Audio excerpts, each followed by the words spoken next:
thinking this life was easy. I found that the hard way. But one day I gon' wanna be me. I can't wait to say I'm up. Rez. I'm up. Check. Hey, back against the wall, money tight. Everything ain't alright. Family in the hospital, trouble trying to sleep at night. On my life, What inspired me to create my own pet care service was the fact that I am knowledgeable in this pet field and I care so much about pets, and I do what I can to share that knowledge with my pet parents, also providing, the best pet care that I can provide because I know exactly what I'm doing. I've gone to school for this. I've had a lot of practice as well as a lot of experience in the field. So just for me to use my platform and go ahead and create my own lane, one, as a vet tech, but then also share everything that I've learned and my expertise with not only other technicians, but also other pet parents and other entrepreneurs at the same time, just because, people aren't going to stop paying for their pets, and I want to do what I can with everything that I've learned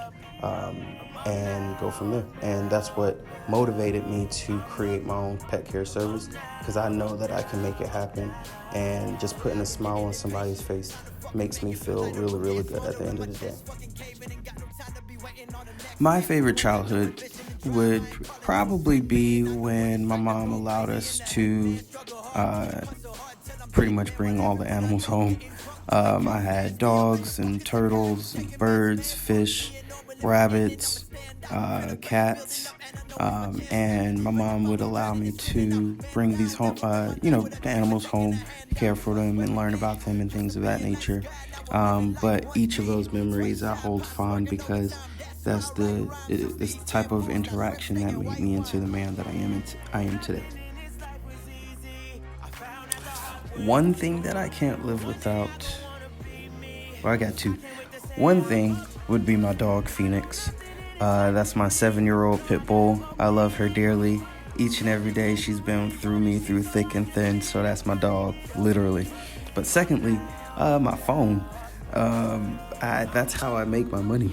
That's how I keep in contact with everybody. That's how I do my business deals and everything like that. So having my phone definitely makes the world a lot easier. So it sounds like a millennial thing, but I cannot live without my phone.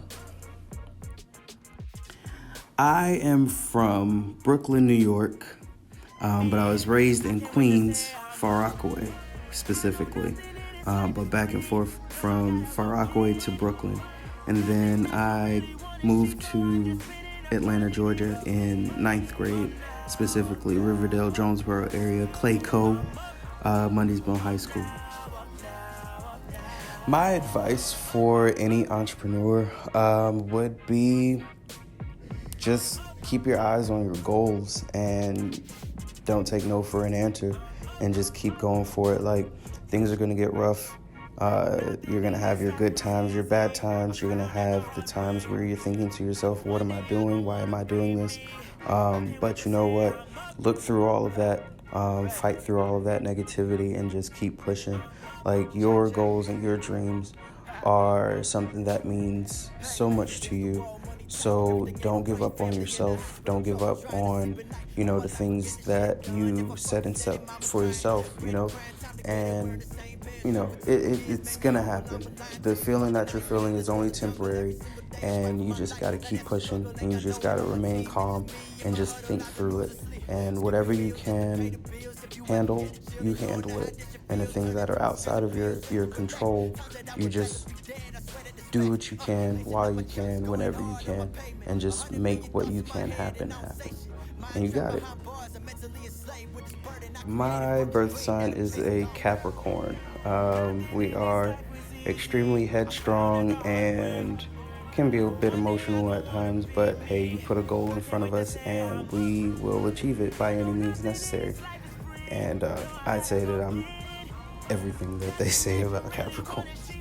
A typical day for me it starts about 5 to 5:15 in the morning.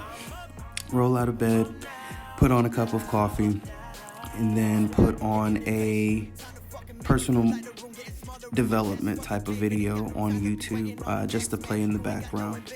At that point, I'm checking emails, I am about to let the dogs out, and then finally get started with my day.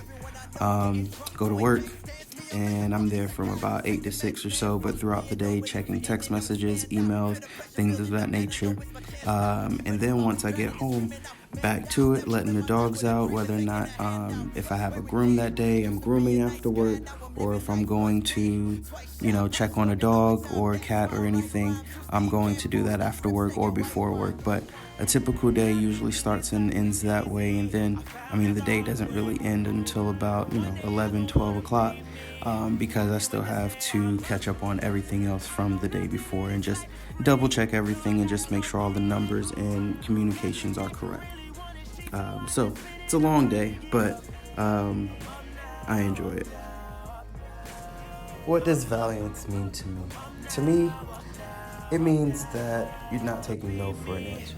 The definition, of course, is to have bravery, courage, heart, nerve, and being fearless, things of that nature. So all of that means is that, well, one, you're a badass, but then two, you are not taking no for an answer, and you are going to do everything that you set your mind to, or achieve the end goal in anything that you put your heart towards.